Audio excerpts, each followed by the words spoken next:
देवं गौरीपुत्रं विनायकं भगतावासं स्मरेत्यं आयुष्यकामार्थसिद्धये।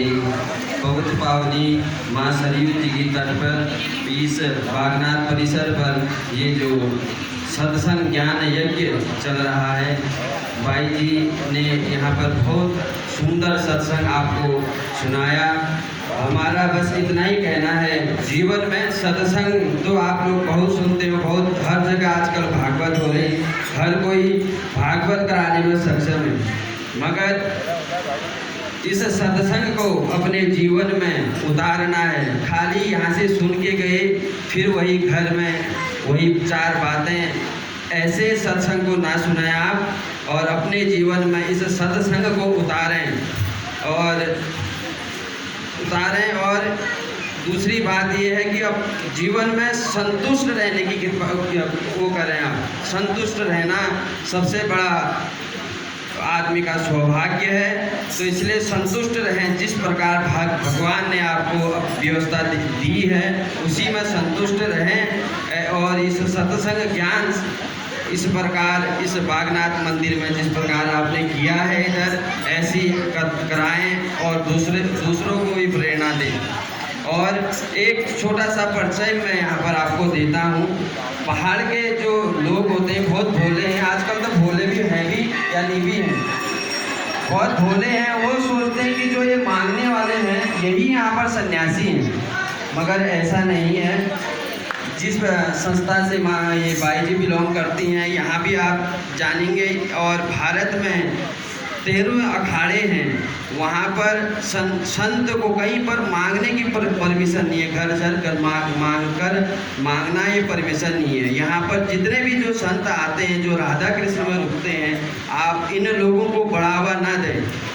मांगने की परंपरा जो रहती है, जिस प्रकार यहाँ पहले अखाड़ा था, अखाड़े की जो यहाँ पर नया अनाज होता था उसको मांगने के लिए गांव में महात्मा जाते थे। वो भी एक सीमा तक ही होता था। जैसे यहाँ बागेश्वर की एक सीमा है, 14 पटियाँ यहाँ हम पहले मांगते थे। आप तो महात्मा भी है नहीं, जाते भी नहीं, और थोड़ा बहुत ही हम परंपरा का निर्वाह कर पाते हैं।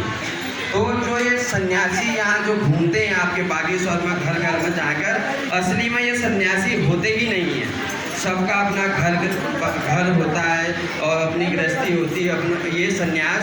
और इसी से ये यहाँ पर लोग अनुमान लगाते हैं कि ये सन्यासी ऐसे होते हैं। ये लोग दिन भर मांगते हैं और शाम को नशा करते हैं, और इनके सब कुटुंब होता है सब यहाँ। तो इसलिए निवेदन है, आप घर में रहते हैं, क्योंकि पुरुष तो काम के लिए बाहर चले जाता है, तो आप लोग घर में रहते हैं, आप इन चीज़ों को बढ़ावा ना दें। हमारा ये कहना, क्योंकि आजकल मांगने वाला भी कपड़ा पहन लेना, और इससे क्या होता है, कहीं पर हम सफ़र करते हैं तो उसके लिए भी बड़ा दिक्कत होता है कि भाई ये तो ऐसे बाबा हैं तो वैसे बाबा हैं। बल्कि अभी हमारे उसमें कोई ऐसी परंपरा नहीं है कि मांगने की कोई परंपरा हमारे वहाँ बनाई है। जब सन्यासी भ्रमण करता है तो उसको खाली एक परंपरा है 5 घर मांगने की, एक दिन में 5 घर, जिससे उसका अपना भरण पोषण हो सके। एक दिन में 5 घर मांगने की परंपरा हमारे सन्यास, जो भी हमारे जूना अखाड़ा, 7 अखाड़े जो अपने हैं सन्यास के, और 6 अखाड़े बैरागी के हैं, तो इसमें ये परंपरा है, खाली 5 घर मांग सकता है। तो इसलिए आप इस पहाड़ में और इस चोले में पता नहीं कौन कौन से और धर्म तो नहीं कहेंगे उनको, और भी कुटुंब के इसमें सब लोग हैं, इसीलिए आप लोग उसको विशेष ध्यान रखें यहाँ पहाड़ में। और अपनी घर का जो परिवेश है उसको भी शुद्ध रखें, और दूसरे धर्मों से ना प्रभावित रहें आप लोग, क्योंकि बागेश्वर में भी बहुत कुछ हो रहा है। यहाँ हमारा काम है कि अपने धर्म को मानें। इससे क्या होगा, हमारी जो बेटियाँ हैं वो भी विचलित हो जाती हैं। इसीलिए आप इसको जब बचपन से अपने बच्चों को इस पर ध्यान देंगे तो बहुत अच्छा होगा। सत्संग में लेके आएँ, अच्छी चीज़ें उन्हें सिखाएँ। अगर आप हमारा बचपन से ही कंट्रोल में रहेगा तो बाद में हाथ से कोई निकल जाता है। बच्चे को सुधारना है तो खाली 5 साल तक सुधारिए, 5 साल के बाद बच्चा जैसा आप करते हैं, जैसा बोलते हैं, वैसा ही सुनने लगता है। आप यहाँ पहाड़ी में बोलते हैं तो बच्चा भी पहाड़ी में ही बोलता है। आप कहीं और फॉरेन कंट्री में होते, वहाँ इंग्लिश बोलते तो बच्चा भी इंग्लिश बोलता है। तो इसी प्रकार जैसा आपका घर का परिवेश रहेगा उसी प्रकार बच्चा सीखेगा। और बस यही कहना चाहता हूँ। और एक सूचना हमारी ये है कि